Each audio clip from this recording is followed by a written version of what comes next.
మారినా కాలం మారినా కష్టాలు తీరినా కారణం నీవేనయ్యా యేసయ్యా కారణం నీవేనయ్యా ఆధారం నీవేనయ్యా మాకు ఆధారం నీవేనయ్యా కాలం మారినా కష్టాలు తీరినా కాలం మారినా కష్టాలు తీరినా కారణం నీవేనయ్యా యేసయ్యా కారణం నీవేనయ్యా లోకంలో ఎన్నో జయాలు చూసాము మేమింతకాలం లోకంలో ఎన్నో జయాలు చూసాము మేమింతకాలం అయినను ఎందుకో నెమ్మది లేదు అయినను ఎందుకో నెమ్మది లేదు సమాధానం కొదువైనది యేసయ్యా సమాధానం కొదువైనది ఆధారం నీవేనయ్యా మాకు ఆధారం నీవేనయ్యా కాలం మారినా కష్టాలు తీరినా కాలం మారినా కష్టాలు తీరినా కారణం నీవేనయ్యా యేసయ్యా కారణం నీవేనయ్యా నీ సేవకునిగా జీవించా హృదయమునకున్న కోర్కెలను నీ సేవకునిగా జీవించా హృదయమునకున్న కోర్కెలను హృదయమునిచ్చావు నెమ్మది నొసగావు సాక్షిగా జీవించుదు యేసయ్యా సాక్షిగా జీవించుదు ఆధారం నీవేనయ్యా మాకు ఆధారం నీవేనయ్యా కాలం మారినా కష్టాలు తీరినా కాలం మారినా కష్టాలు తీరినా కారణం నీవేనయ్యా యేసయ్యా కారణం నీవేనయ్యా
కరుణాదు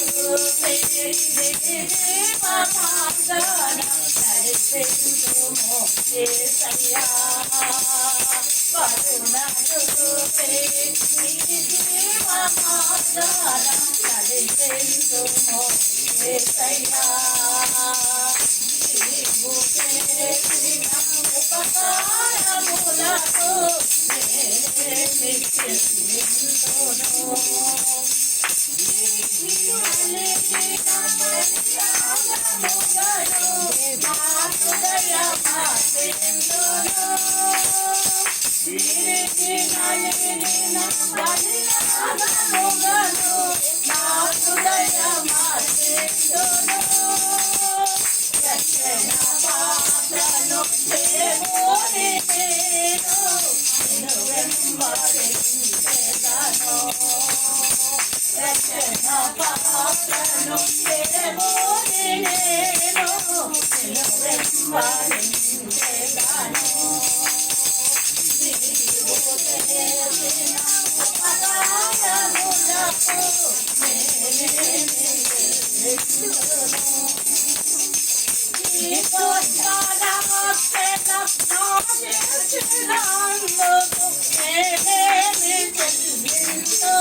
నాలో లేనాదే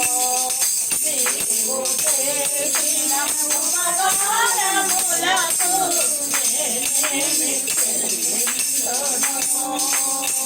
నీవు చేసిన ఉపకారములకు నేనే చేసిన ఉపకారములకు నాకు పక్కన వాయిద్యాలు లేకపోతే నోరు రాదు.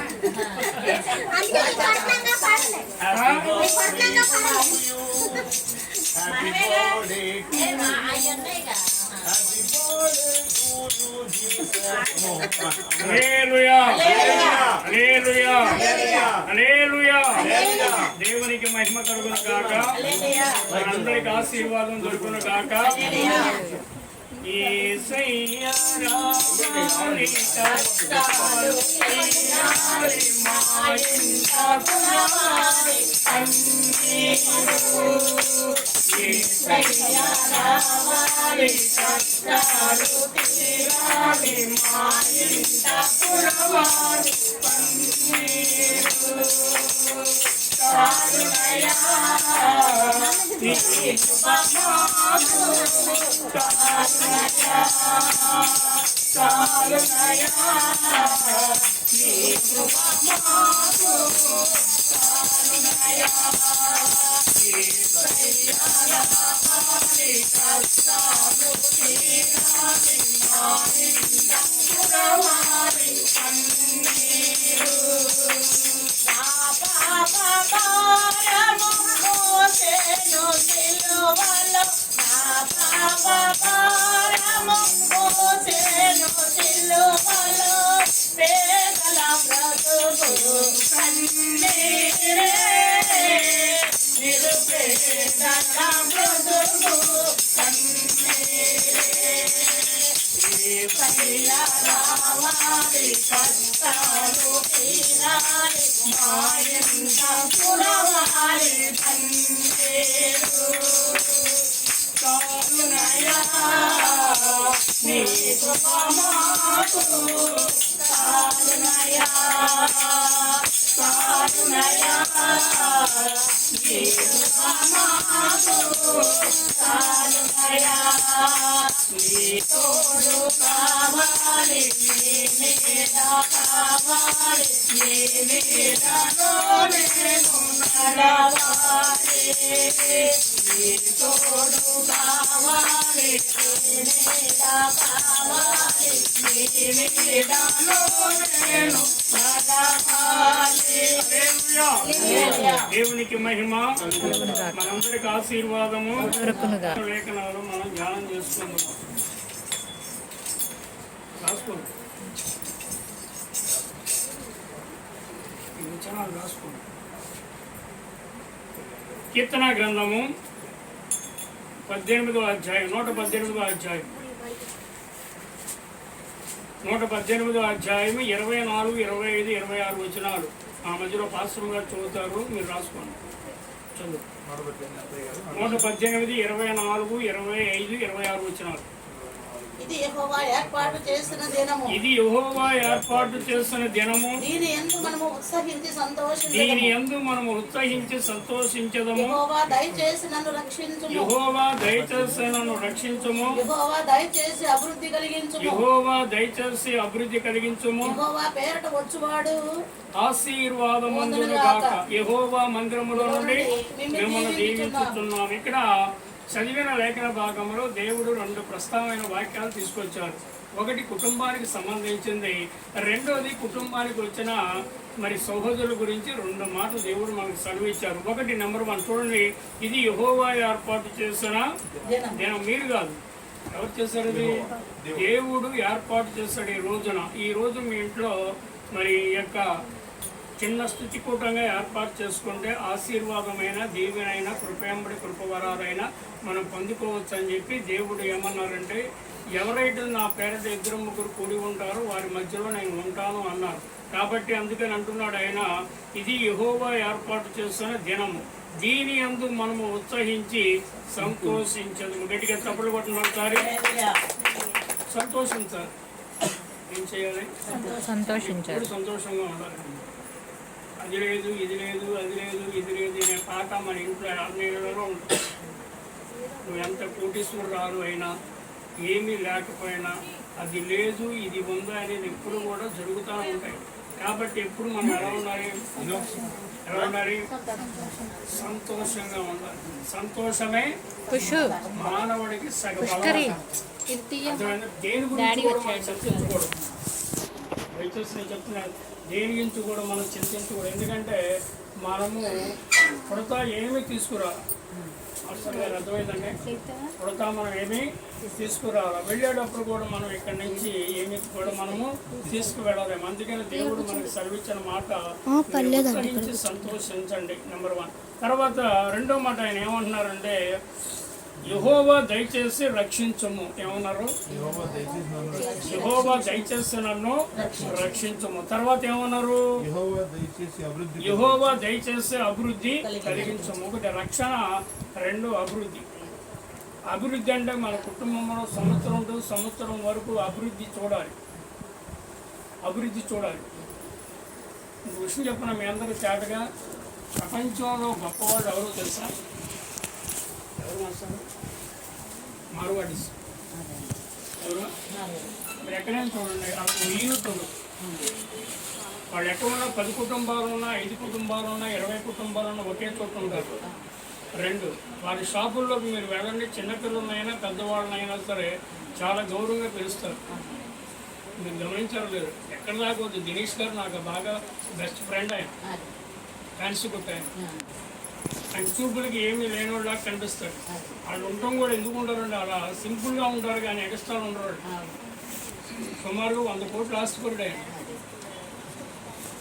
ఆ కొట్టులో ఉన్న ప్రతి పనిచేసే బిడ్డలు కూడా వాళ్ళు నేర్చుకుని ఏంటంటే క్రమశిక్షణ, మంచి మర్యాద. ఎక్కడైతే మంచి మర్యాద, మానవత్వం, 2 పిలుపులో మంచి పిలుపు ఉంటుంది వాళ్ళ దగ్గర. ఆ ప్రదేశాల్లో మనం ఎప్పుడైతే మనం అలా నేర్చుకుంటామో, అందుకని దేవుడు అంటున్నాడు ఇక్కడ, యెహోవా దయచేసి నన్ను రక్షించము. ప్రతిరోజు అడగాలి, అయ్యా నన్ను రక్షించాలి. తర్వాత ఏమన్నా? అభివృద్ధి కలిగించు. ఏం చేయాలి? అభివృద్ధి ఎక్కడి నుంచో రాదు. మనం చేసుకున్న అలవాటులో ఉండదు, మనం నడిచే నడకలో ఉండదు, మన ప్రవర్తనలో ఉండదు, మన ఆలోచనలో ఉండదు, మన హృదయంలో నుంచే ఈ అభివృద్ధి మనకు కలుగుద్ది. హల్లెలూయా. తర్వాత 3వది ఇంకో మాట ఏమన్నారంటే, ఆయన చూడండి ఏమన్నారు? యెహోవా పేరట వచ్చువారు ఆశీర్వాదమందును గాక. యెహోవా మందిరములో నుండి మిమ్మల్ని దీవించుతున్నాము. హల్లెలూయా. యెహోవా పేరట ఎవరు వచ్చారు ఇక్కడికి? మాధవి గారు వచ్చారు, తర్వాత దుర్గ గారు వచ్చారు, లక్ష్మి గారు, తర్వాత మీరు, మా అమ్మగారు.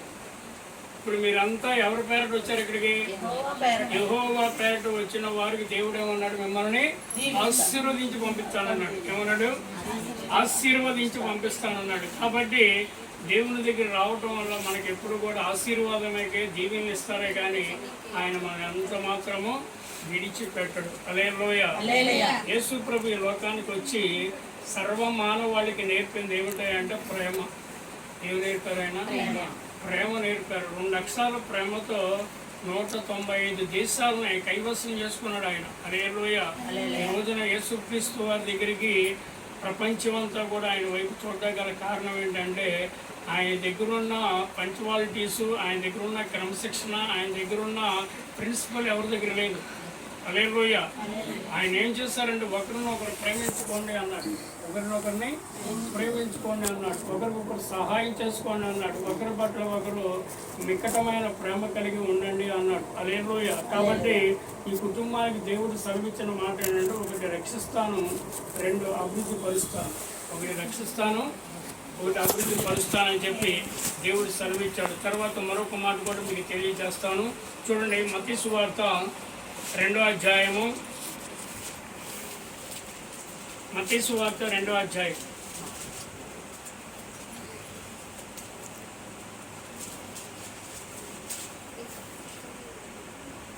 రెండో అధ్యాయము 10-11 వచనాలు చదవండి.